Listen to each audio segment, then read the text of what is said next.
Not that long ago, Barcelona's defense was the laughingstock of Europe, being exposed in every big game in front of the world time and time again. Now though, Barcelona's defense has become one of the best in the world, stacked with quality defenders in every position.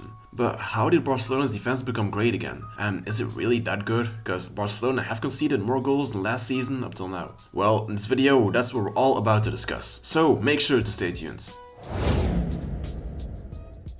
When Barcelona lost to Bayern Munich with 8-2 in 2020, their backline consisted of Jordi Alba, Clément Lenglet, Gerard Piqué and Nelson Semedo. That's far from a world-class backline. Jordi Alba was still a good player, fair enough, but he was past his prime and Barcelona didn't really have any proper backup for him. Clément Lenglet has always been a decent defender, but in the biggest of Champions League games, being FC Barcelona, you should have better defenders than him. He would have been good as a substitute in these type of games, but he just made too much errors on the biggest stage. Gerard Piqué was also past his prime at this point, and he shouldn't have been the main reference in Barcelona's defense, which he was now. And Semedo was a talented player, but in all of those years at Barcelona, he never really managed to properly settle himself into that Barcelona lineup. This defense was all but great, and it would probably take a while before it became worthy of the name FC Barcelona again. Well, in the 2 seasons after, things didn't immediately get better. Barcelona still relied on the likes of Piqué too much and lacked general depth, apart from the fact maybe that Eric Garcia did provide some more depth. The only real positive was Ronald Araujo, who came up to La Masia. With him, Barcelona finally had a defender again who was pacey, aggressive, had a strong mentality and wanted to win, something that had been lacking since the departure of none other than Carles Puyol. It's in the summer of 2022, with the signings of Jules Koundé and Andreas Christensen, that Barcelona finally had great quality at centre-back again. Finally, they didn't have to rely on Piqué anymore, and with Alejandro Balde coming up to La Masia, Jordi Alba could now at last start to be replaced. In the 2022-2023 season, it was therefore no surprise that Barcelona only conceded 20 goals in La Liga. Barcelona's defense was finally world-class again.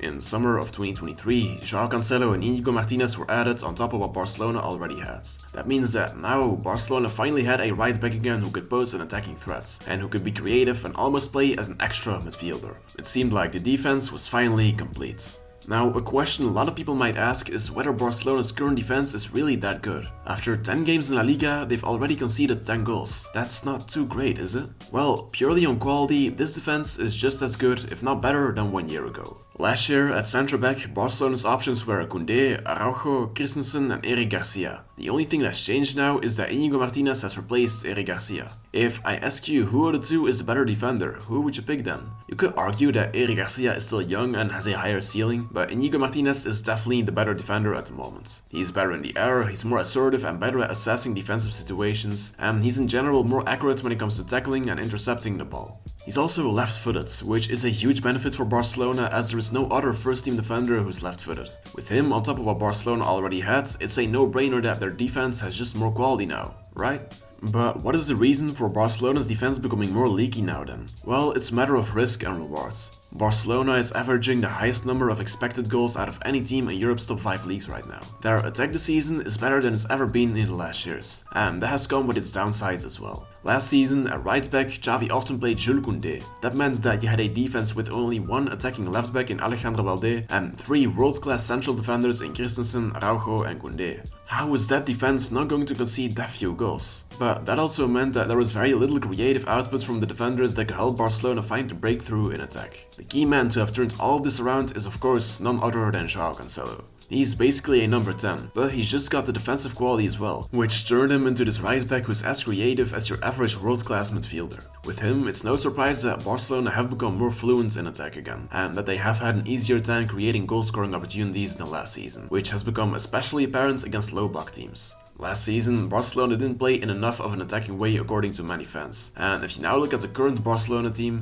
you do feel more as if you're looking at FC Barcelona again. It's not like the quality of the defense has declined, it's just that Barcelona take more defensive risks in order to have more creativity and attacking outputs. And if you ask most Barca fans whether they mind scoring and conceding more goals, they wouldn't have a problem with that. Outscoring the opponent is more important than keeping a clean sheet. That's how Barcelona's way of playing has always been like, and that's just what we'll see more of again this season. Compared to some years ago, with a defense of Jordi Alba, Lenglet, Piqué and Semedo, it's fair to say that Barcelona's current defense is a huge improvement to what they had. And whether you like it or not, there's only astonishing defenders in there, and we can rightly label it as a world-class defense again. that was it for today's video. Make sure to leave a like and subscribe if you enjoyed it, and feel free to share your own opinion in the comments down below. Força Barça, and have a good day.